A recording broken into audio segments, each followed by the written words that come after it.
श्रीमती प्रियंका गांधी वाड्रा। श्रीमती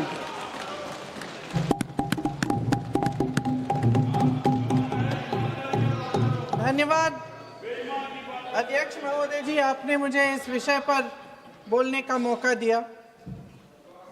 कुछ दिनों पहले हम राम मनोहर लोहिया अस्पताल गए थे। पुलिस लाठीचार्ज में घायल दिल्ली की उस छात्र की स्थिति जानने के लिए जो आईसीयू में अपनी जिंदगी की सबसे बड़ी लड़ाई लड़ रही है।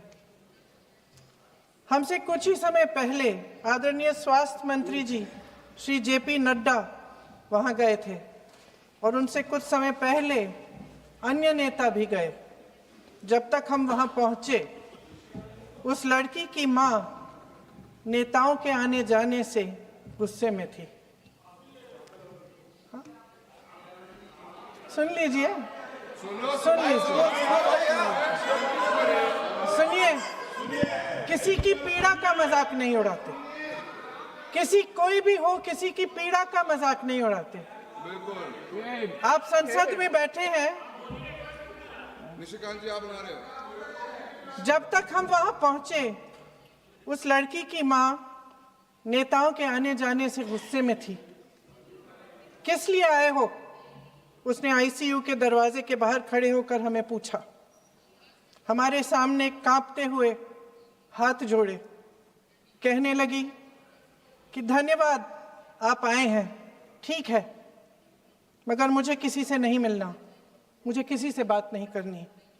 महोदय, उस मां की पीड़ा से उसका पूरा शरीर कांप रहा था, लेकिन उसने दृढ़ आवाज में कहा, सुबह से बड़े बड़े लोग यहां आ रहे हैं, एक के बाद एक वीडियो बना रहे हैं। वह भी आए जिन्होंने मेरी बेटी का ये हाल किया है। किस लिए? उसने हमसे पूछा। किस लिए?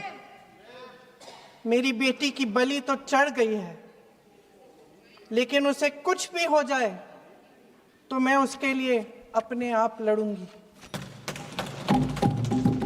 मुझे किसी की मदद नहीं चाहिए, मैं अकेले लड़ लूंगी। महोदय, शायद मुझे यहाँ खड़े होकर सबके सामने ये बात नहीं कहनी चाहिए, मगर उस माँ की गुहार ने मुझे शर्मिंदा किया। उसके दिल के टूटने की वो आवाज़ जो अस्पताल की दीवारों से में गूंज रही थी, मेरे मन में अभी भी गूंज रही है। इसलिए उस माँ की इजाज़त लिए बिना मैं आपके द्वारा आदरणीय प्रधानमंत्री महोदय जी और आदरणीय गृह मंत्री महोदय जी से पूछना चाहती हूँ कि क्या ज़रूरत थी एक मासूम बच्ची पर इस तरह दमन करने की?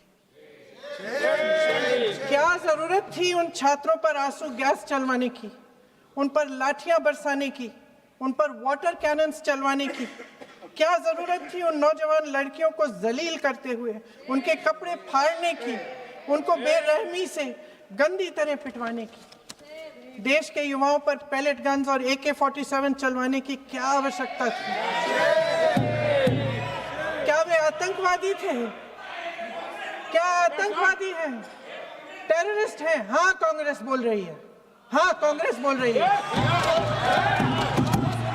जवाब दीजिए, जवाब दीजिए। कांग्रेस बोल रही है, जवाब मांग रही है, जवाब दीजिए।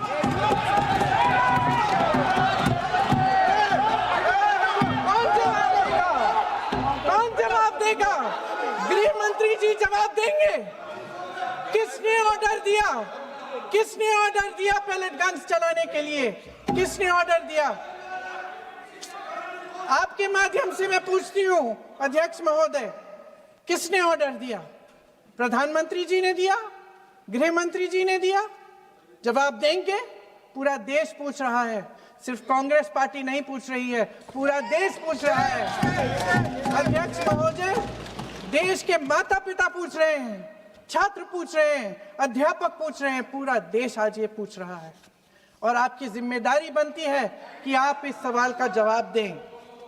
क्यों डरते हैं आप इस देश के नौजवानों से? क्यों डरते हैं आप इस देश की बुलंद आवाज से? और उस आवाज को दबाने का हक आपको किसने दिया है? महोदय, ये सदन यहाँ बैठे हुए सांसदों की जागीर नहीं है, ये इस देश की अमानत है। यहाँ बैठे हम सब इस देश की जनता, इस देश के युवाओं, बुजुर्गों, गरीबों, अमीरों और सब धर्मों, सब वर्गों के देशवासियों के सेवक हैं। हम उनके प्रतिनिधि हैं और ये सत्ता हमें उन्होंने ही दी है।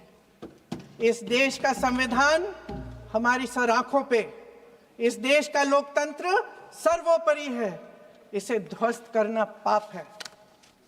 यह करोड़ों जनता हमसे सिर्फ एक चीज मांगती है, जवाबदेही। इंग्लिश में इसे अकाउंटेबिलिटी कहते हैं। हमें सत्ता देकर, हमें यहाँ तक लाकर सिर्फ उसकी ये गुहार है कि जो हम करें उसकी भलाई के लिए करें, और अगर उनके साथ अन्याय हो तो हम उनके प्रति जवाबदेह बने और उन्हें न्याय दिलवाएं। पिछले दिनों हजारों बच्चे सड़क पर उतरे, उन्होंने अपनी पीड़ा व्यक्त की। गांधी जी के दिखाए हुए रास्ते पर अहिंसा और सत्य को अपने दिलों में रखते हुए, गाते, मुस्कुराते हुए शांतिपूर्वक प्रदर्शन किया। लोकतंत्र के सबसे पवित्र सिद्धांत के तहत उन्होंने अपनी आवाज उठाने का अधिकार कायम किया। ये उस भारत के बच्चे हैं जो गांव में रहते हैं, जो महानगरों में रहते हैं, जो छोटे कस्बों में, छोटे शहरों में रहते हैं, जहां माँ अपने गहने बेच देती है, पिता अपनी जमीन गिरवी रख देता है, एक परिवार अपनी पूरी जिंदगी की कमाई बच्चे के सपने पर खर्च देता है। और अब उन्हीं बच्चों को लगने लगा है कि आज इस देश में मेहनत से ज्यादा बेईमानी मायने रखती है, मेरिट से ज्यादा पैसा मायने रखता है। तब सिर्फ एक छात्र नहीं हारता, उम्मीद हारती है। इन परेशान बच्चों ने अपनी उम्मीदें आपसे साझा की। उनकी मांगे क्या थी? कि पेपर लीक करके उनके साथ जो बार बार अन्याय किया जा रहा है उस पर कार्रवाई की जाए, कि जो सिस्टम उनके भविष्य को कुचल रहा है उसे सुधारा जाए, कि जो माफिया उन्हें घेरे हुए है उसे हटाया जाए, कि जिस मंत्री के कार्यकाल में यह सब हुआ वह इस्तीफा दे, कि उन पर बर्बरता करने वालों पर कार्रवाई की जाए और उसके लिए माफी मांगी जाए। बस यही उनकी मांग थी ना, कि जो शिक्षा और स्वतंत्र अभिव्यक्ति का अधिकार उन्हें संविधान ने दिया है उसे कायम रखा जाए। महोदय, हमारे एजुकेशन सिस्टम में कुछ समय से बहुत खामियां भर चुकी हैं। बच्चों पे जो प्रेशर डाला जाता है उसकी वजह से सैकड़ों बच्चों ने आत्महत्या कर डाली है। उससे भी ज्यादा बच्चे डिप्रेशन में डूब रहे हैं। परिवारों पर बच्चों को पढ़ाने लिखाने के लिए घूस, capitation fees, tuition fees, coaching fees आदि के घिनौने दबाव हैं। लोन लेने पड़ते हैं, सामान बेचना पड़ता है और उसके बावजूद कोई गारंटी नहीं कि उनके बच्चों के भविष्य मजबूत बन पाएंगे, क्योंकि बेरोजगारी चरम पे है। इस सरकार ने रोजगार पैदा करने वाले सभी सेक्टर्स को लगातार कमजोर किया। एग्जामिनेशन सिस्टम खुद फेल हो गया है।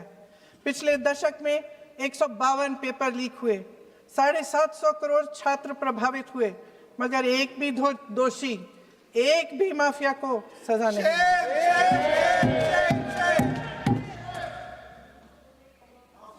हमारे एजुकेशन में आरएसएस के प्रचारकों को भर भर कर उसे खोखला बना दिया है। जबरदस्ती एनटीए बनवाकर सिस्टम का केंद्रीकरण करके उसे और भी उलझा दिया। देश के कुल बजट में, हाँ जी जबरदस्ती, आपने अभी अभी सुना तमिलनाडु के हमारे साथी क्या कह रहे थे। देश के कुल बजट में एजुकेशन बजट की हिस्सेदारी हर साल बढ़ाने की बजाय घटती जा रही है।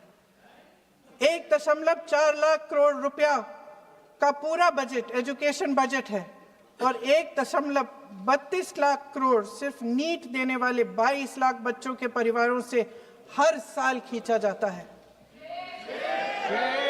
एक और शर्मनाक आंकड़ा भी है। 1.4 लाख करोड़ रुपया हमारा पूरा एजुकेशन बजट और 16 लाख करोड़ रुपए जो मौजूदा सरकार ने बड़े उद्योगपतियों के लोन माफ किए हैं। सोचिए कि इस सरकार की प्राथमिकताएं क्या है। सच ये है अध्यक्ष महोदय कि जिस तरह अस्पताल में उस छात्रा की मां का विश्वास पूरे सिस्टम से हट गया है, उसी तरह देश के युवाओं का भरोसा इस पूरे सिस्टम से टूट चुका है। और जब इस तरह देश के भविष्य हमारे युवा निराश होकर सरकार और सिस्टम से अपना भरोसा हटा देते हैं, तो उस भरोसे को फिर से बनाने के लिए सिस्टम के अंदर से जवाब नहीं ढूंढा जा सकता, उसके दायरे से बाहर निकलना पड़ता है, नए सिरे से ठोस प्रयास करने पड़ते हैं। अफसोस की बात यह है अध्यक्ष महोदय कि इतना हो जाने के बाद भी आदरणीय प्रधानमंत्री महोदय जी और उनके साथी इस सच्चाई को समझ नहीं पा रहे हैं। वे अभी भी ये सोच रहे हैं कि पीआर, नैरेटिव चेंज और पालतू मीडिया के सहारे एक बार फिर उनकी नैया पार हो जाएगी। परसों शिक्षा मंत्री जी ने शर्मनाक परिस्थितियों में अपना इस्तीफा दिया और कल यहीं मकर द्वार पर मेरे सत्ता पक्ष के सांसदों ने जिंदाबाद के नारे चिल्लाते हुए उनका संसद में ऐसे स्वागत किया जैसे मानो कोई सुपरस्टार पहुंच गए हैं। विडंबना देखिए महोदय, जब भूतपूर्व शिक्षा मंत्री को मुकुट पहनाया जा रहा था, स्वागत हो रहा था उनका, तब महाराष्ट्र में एक परिवार पेपर लीक पीड़ित अपनी बेटी की आत्महत्या का शोक मना रहा था। आपकी सरकार ने देश के करोड़ों छात्रों को क्या संदेश दिया? आपको किस बात का गौरव है, किस बात का अभिमान है? ये कौन सा अहंकार है? जहां आंखों में शर्म होनी चाहिए, वहां बेशर्मी और स्वागत के नगाड़े बजाए रह रहे हैं। एक तरफ मातम है, दुख है, यहां फूल माला डाल रहे हैं। कोई आप पर कैसे यकीन करे? प्रधानमंत्री महोदय जी ने नया शिक्षा मंत्री चुना, एक ऐसे व्यक्ति को इस पद पर आसीन किया जिसने एक गर्भवती महिला के बलात्कारियों की रिहाई पर अपनी सहमति व्यक्त की, खुशी जताई। देश की करोड़ों लड़कियों को प्रधानमंत्री जी ने इससे क्या संदेश दिया? सर, अखबारों में है। अखबार में नहीं, मेरा कुछ भी बोल के चले जाते हैं क्या? अरे ये तो कैसा क्या है इनके पास? ऐसा ही कोई आरोप लगा दीजिएगा, कोई नियम कानून नहीं है।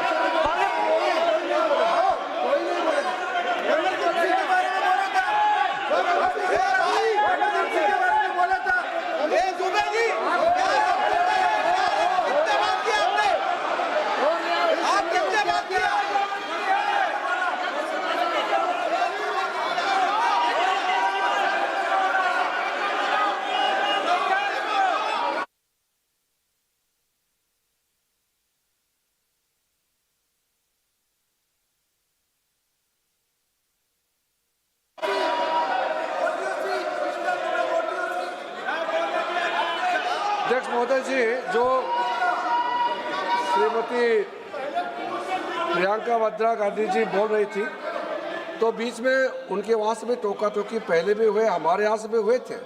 अभी हम लोग तो शांति से सुन रहे हैं, लेकिन जो अभी अभी हमारे वर्तमान नए शिक्षा मंत्री को जो उन्होंने टिप्पणी की, कैरेक्टर असैसिनेशन है एक तरीके से संसद में, और इस तरीके के भाषा हम उम्मीद नहीं करते हैं।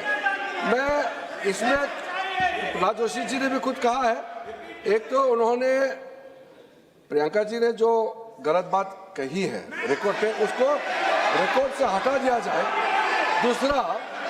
दूसरा इस तरह का भाषा का इस्तेमाल ना करें। आपने डिबेट से पहले आपने अपील किया कि संसद में डिबेट का स्तर को नहीं गिराने चाहिए। उनके पार्टी के वो सीनियर लीडर है, वो पहली बार चुन के आए हैं, मगर उनके पार्टी में सीनियर है। जिम्मेदारी के साथ बोलना चाहिए। अगर पूरा ऑथेंटिकेट नहीं कर सकते हैं तो मैं ये मानता हूं कि उनको क्षमा मांगना चाहिए सदन से।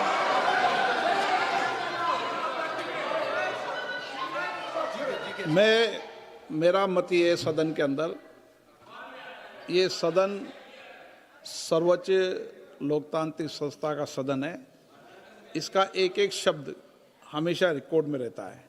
मैं माननीय सदस्य से आग्रह करूंगा कि बिना तथ्यों के हमें इस तरीके के सदन के पटल पर बात नहीं होनी चाहिए।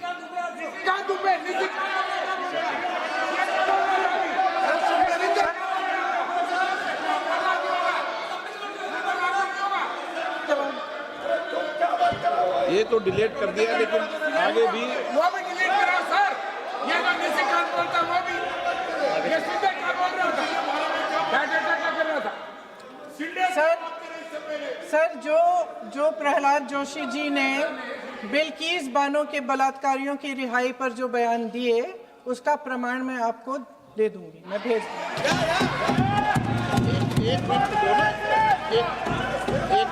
मैं ऑथेंटिकेट करूंगा। स्पीकर का डायरेक्शन 115, उनको पहले ऑथेंटिकेट करने कहिए सर। ऑथेंटिकेट करेंगे उसके बाद वो आगे बढ़ेंगे, ऐसे नहीं होगा। पहले ऑथेंटिकेट करने दो सर। उनको ऑथेंटिकेट करने के लिए कहिए, ऑथेंटिकेट करने कहिए उनको।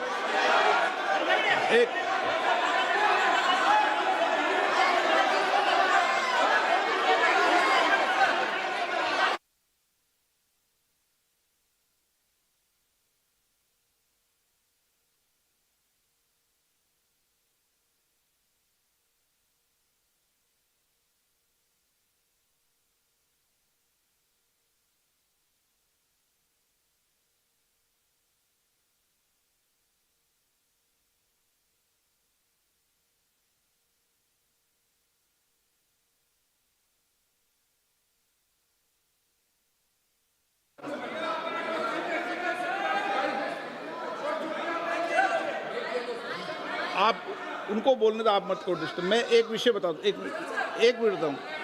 नियम 353 के अंदर फिर मैं एक बार स्पष्ट कर दूं, किसी भी सदस्य द्वारा किसी भी व्यक्ति के विरुद्ध मानहानि या अभियोगात्मक प्रकृति का कोई आरोप नहीं लगाया जाएगा जब तक कि सदस्य ने अध्यक्ष और संबंधित मंत्री को पर्याप्त अग्रिम सूचना नहीं दे दी हो। यह व्यवस्था है।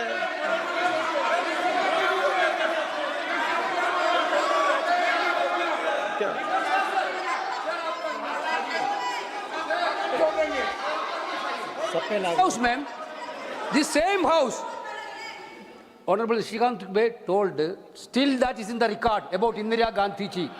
Still that in the record. Still that in the record. Sir, you are not removed, sir. बोलो, आप भी बोल लो। सर, केसी वेणुगोपाल जी ने जो नाम लिया है और मैं नेहरू जी के बारे में जो बात कहा है मैंने सर, मैं उस पर कायम हूं और मैं किताब जो है ऑथेंटिकेट करने के लिए तैयार हूं। अय्याज थे नेहरू, अय्याज थे। मैं फिर दोबारा रिपीट कर रहा हूं, आई एम अगेन रिपीटिंग। यही फैक्ट है और वो किताब में ऑथेंटिकेट करके दे रहा हूं। I am authenticating that book.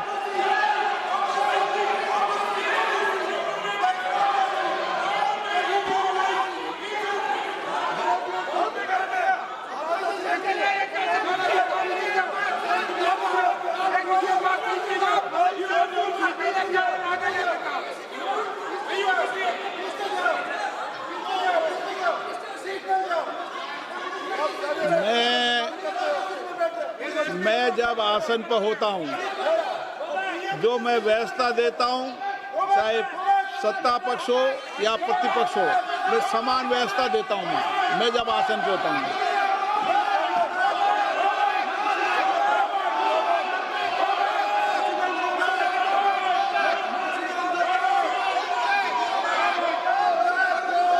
Please बोलने दो। आप उनको बोलने दें, उनको बोलने दें। नो, अरे आप उनको नहीं बोलने देना चाहते? चलिए 114 प्लीज चाहिए। सर, प्रियंका जी को ऑथेंटिकेट करना चाहिए और जो मिस इन्फॉर्मेशन कर रहे हैं, नहीं तो मिस इन्फॉर्मेशन के लिए कार्रवाई करना चाहिए सर। एक कुछ भी बोल के चल सकते हैं क्या? और procedure for the minister the correcting the mistake 114 में अगर वो आपने जो रूल का जिक्र किया 353 में, मुझे कोई नोटिस नहीं दिया है, मैं इधर प्रेजेंट हूँ और मैंने ऐसे कैसे बिना ऑथेंटिकेशन बोल सकते, मुझे बिना नोटिस दिए हुए। इसलिए मैं इसको खंडन करता हूँ और उसको एक्सपेल करना चाहिए और उनको माफी मांगना चाहिए।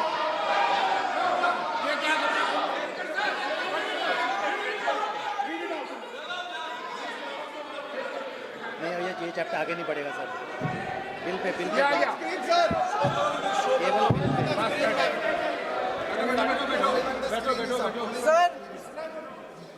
Sir here is a newspaper माननीय आर्टिकल सदस्य,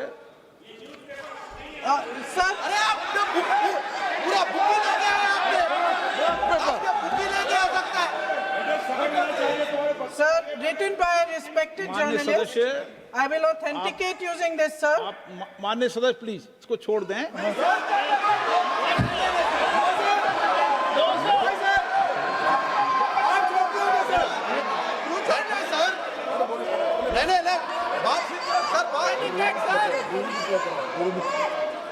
सर अगर जोशी जी अपने बयान का इस खंडन कर विधेयक रहे पर ही हैं क्या? चर्चा होगी।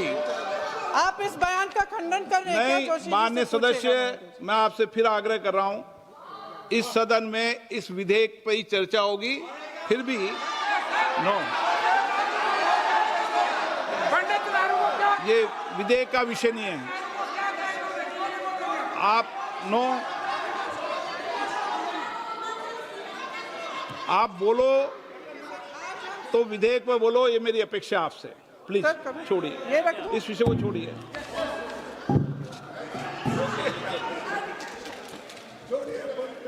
आज हम सदन पटल पर एक ऐसे विधेयक में संशोधन पर डिबेट कर रहे हैं जो 2024 में पारित हो चुका था और इसमें मुख्य संशोधन यही है कि पेपर लीक के अन्य अपराधों के लिए सजा बढ़ाई जाएगी। मगर जब से ये विधेयक पारित हुआ तब से अब तक इस सरकार ने एक भी अपराधी को सजा नहीं दी। आपने देखा है कि कल और परसों से फेस रिकॉग्निशन द्वारा प्रदर्शन करने वाले बच्चों के नाम और पते सार्वजनिक किए जा रहे हैं, मगर यही काम पेपर लीक करने वाले अपराधियों के लिए अभी तक नहीं किया गया। ना इस विधेयक में पेपर लीक रोकने के कोई ठोस कदम है। इससे देश के युवाओं का भरोसा कैसे बनेगा? अध्यक्ष महोदय, आदरणीय प्रधानमंत्री महोदय जी को आपके माध्यम से मैं कहना चाहती हूं कि शायद उन्हें अपने सलाहकार बदलने चाहिए। वे असलियत से एकदम टूट चुके हैं। नई कमेटियां बनाने से काम नहीं चलेगा। उनका अध्यक्ष चाहे कोई भी हो। राधा कृष्ण कमेटी भी व्यवस्था में सुधार लाने के लिए बनी थी। आज तक उसकी एक सिफारिश लागू नहीं हुई है और इस नई कमेटी में तो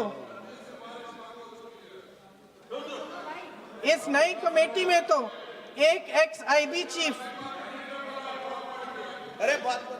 फिर चिल्लाएंगे, एक एक्स-आईबी चीफ, एक आईटी कंपनी के मालिक और एक गौमूत्र के विशेषज्ञ भी हैं।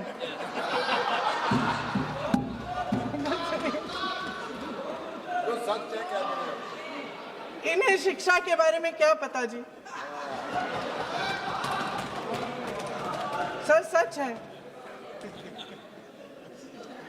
आप आज मेरे से नाराज हो रहे हैं। मन मुस्कुरा लीजिए। उनको आपने भी चुनाव लड़ा।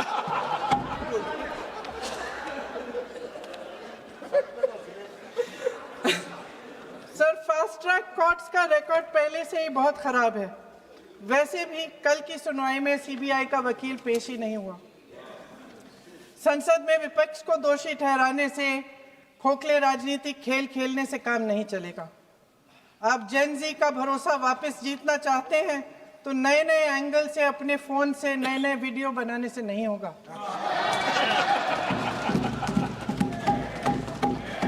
प्रधानमंत्री जी को कैमरे का एंगल नहीं, दिल का एंगल बदलना पड़ेगा। ये जेनरेशन जागरूक है, समझता है, झूठ पहचानने की उसकी अपार क्षमता है। इनका दिल और दिमाग जीतने के लिए आपको सच्चाई पर उतरना पड़ेगा। आपके शासन के चलते इस नौजवान पीढ़ी के साथ घोर अन्याय हुआ है, बर्बरता हुई है। इस सच्चाई को स्वीकार करिए। अपनी जिम्मेदारी से पीछे हटने से काम नहीं चलेगा। आदरणीय प्रधानमंत्री महोदय जी, आपको जिम्मेदारी लेनी पड़ेगी, ठोस कदम उठाने पड़ेंगे। शिक्षा विशेषज्ञों को इकट्ठा कीजिए, छात्रों, अध्यापकों, सभी स्टेक होल्डर्स को साथ लेकर, अन्य विचारधाराओं के थॉट लीडर्स के साथ गहरी चर्चाएं करवाकर एक नई शिक्षा प्रणाली तैयार कीजिए। मौजूदा नेशनल एजुकेशन पॉलिसी में 8 महीने तो एग्जाम चलते हैं, अध्यापकों को पढ़ाने का समय नहीं मिलता। सिर्फ आरएसएस के लोगों से भरने की बजाय सिस्टम को शिक्षित, एजुकेटेड, उन्नत और उदार दृष्टिकोण के लोगों से भी भरिए, जिनकी योग्यता सिर्फ उनकी विचारधारा न हो। रोजगार पैदा करने के सख्त कदम उठाइए, इस पर फोकस करिए। मेडिकल कॉलेजेस की संख्या बढ़ाइए, चिकित्सा शिक्षा का विस्तार कीजिए, ताकि ये बच्चे जो मेहनत कर कर के भी अपने भविष्य नहीं बना पा रहे हैं, एक उज्जवल भविष्य का सपना देख पाए। अध्यक्ष महोदय, छात्रों को सड़क से हटाया जा सकता है, लेकिन उनके सवालों को नहीं। हर लाठी जो किसी लड़की पर, किसी लड़के पर चली है, वे बच्चों की पीठ से ज्यादा सरकार की साख पर पड़ी है। देश के नौजवान न्याय मांग रहे हैं, भीख नहीं। वे यहाँ सरकार गिराने नहीं, अपना भरोसा बचाने के लिए आए थे। अध्यक्ष महोदय, आपके माध्यम से मैं सरकार को कहना चाहती हूँ, अपनी साख बचाइए, अपनी नीयत ठीक करिए, अपनी अकड़ का इलाज कीजिए, अपने वादों पर अमल कीजिए। आपके शासन में हमने बड़ी बड़ी चोरियां देखी हैं। चुनाव में वोटों की चोरी, राम मंदिर में चंदा की चोरी, आपके उद्योगपति मित्रों द्वारा देश की संपत्ति की चोरी, किसानों की जमीन की चोरी, लेकिन सबसे बड़ी चोरी, हाँ ठीक है, सबसे बड़ी चोरी तब हुई। कहिए, बोलिए।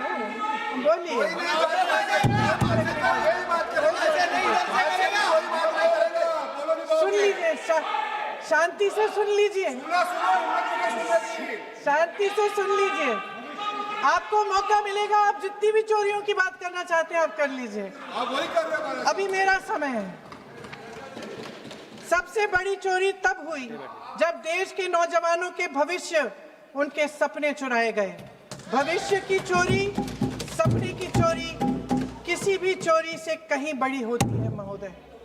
अगर देश का युवा निराश हो जाए, अगर देश का युवा निराश हो गया, उसकी उम्मीद टूट गई, तो सबसे बड़ी हार भारत की हार होगी। और हम कांग्रेस और विपक्ष के लोग जान दे देंगे, मगर भारत की हार नहीं होने देंगे। जय हिंद। सर, अब तो मुस्कुरा लीजिए, भाषण खत्म।